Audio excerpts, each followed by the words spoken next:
Night gave way to daylight as he talked about Gwen and the odd circumstances that had found them together. I listened raptly to each word as he painted the images so clearly I could see and feel everything. Gwen was engaged herself when they met, while Tony had broken his engagement to a long-time girlfriend. It was obvious they were too young to know what they wanted in a life partner, perhaps rushed by a sense of obligation to their respective exes. There was venom as Tony spoke of the nameless other. The story wasn't unfamiliar. The lass had used every method of manipulation to control his every thought.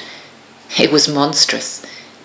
In retrospect, he saw the relationship was doomed from the second her parents felt it was their duty to mould their futures. They threw psychological obstacles and enough emotional duress like some kind of sick endurance test before granting their blessing. When the pressure drove them apart, the girl found herself in the arms of another. The pain had nearly broken Tony. He admitted at being no saint himself once he discovered her infidelity, and soon set off in a series of deeds aimed at inflicting as much pain as possible. The aftermath of their breakup was ugly, in the way nuclear fallout is ugly. He had only been able to piece himself together after finally walking away from her, though she swore to never release him. Meanwhile, Gwen had been engaged to someone else for all the wrong reasons. Tony knew her only from the bank where she worked as a teller, but the attraction had been instantaneous.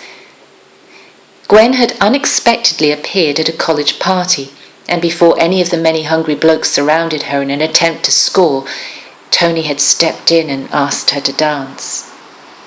In the midst of a ballad, she had confessed her feelings for him, and before he knew what to say, she'd kissed him.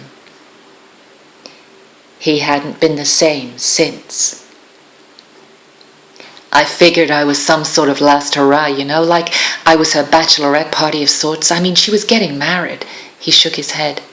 I even had a feeling it was some brutish linebacker lawyer type. It had to be someone successful because she was just so beautifully elegant and delicate, and I couldn't imagine anyone less than that being with her.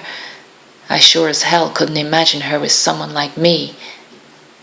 It sounds to me like you were both attached to the wrong people. Well, I know I was, but imagine my shock when the next night Gwen shows up with no ring on her finger. She simply came right up to me, pulled me out to dance, and threw her arms around me. We kissed like we'd been together for years instead of one night. You were waiting for each other, I offered. He went on to speak of that night, the two of them just talking, kissing sporadically. He was perfectly content just being in the same room with her. He could barely believe his luck as this blue-eyed beauty pulled him out of despair and loneliness. I smiled at the tilt in his voice as he described her. It was surreal to hear a guy talk about the things I was experiencing with him right at that moment. Only he was talking about another girl. Oh, you are a masochist, Sam. Soon I had this picture in my head of this amazing girl that had so clearly captured his heart. I knew then I would simply let go. It saddened me to think that way, but I had imposed upon a very delicate situation here, and pride dictated for me not to be a rebound girl. I was suddenly eager to board that plane to London. Sensing my inner battle, he asked about me, and I did less than fill in the blanks. There was no point, really.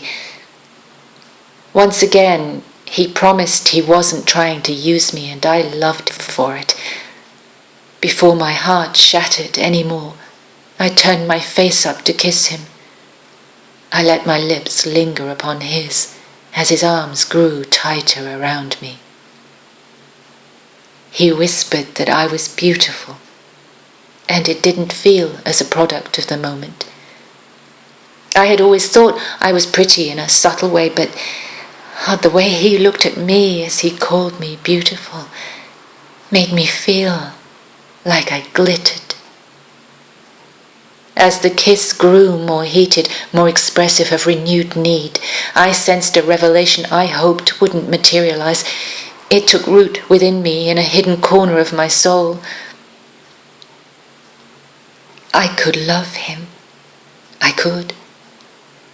I could lose myself in his strong, warm embrace and find the harbour I sought for so long. I wanted that safety from the perilous sail my life had been in this rudderless vessel I'd become. His touch had me falling headlong into that haven. I could love him. Perhaps I already did. I felt it each time our eyes met. I could love him even though I knew I wasn't his one. I could love him even though he wasn't mine to claim. Nothing was going to stop me from having him for that one moment. Although I dreaded the coming loneliness and the gnawing self-reproach, I took him once again and gave myself to him freely, and to hell with the consequences.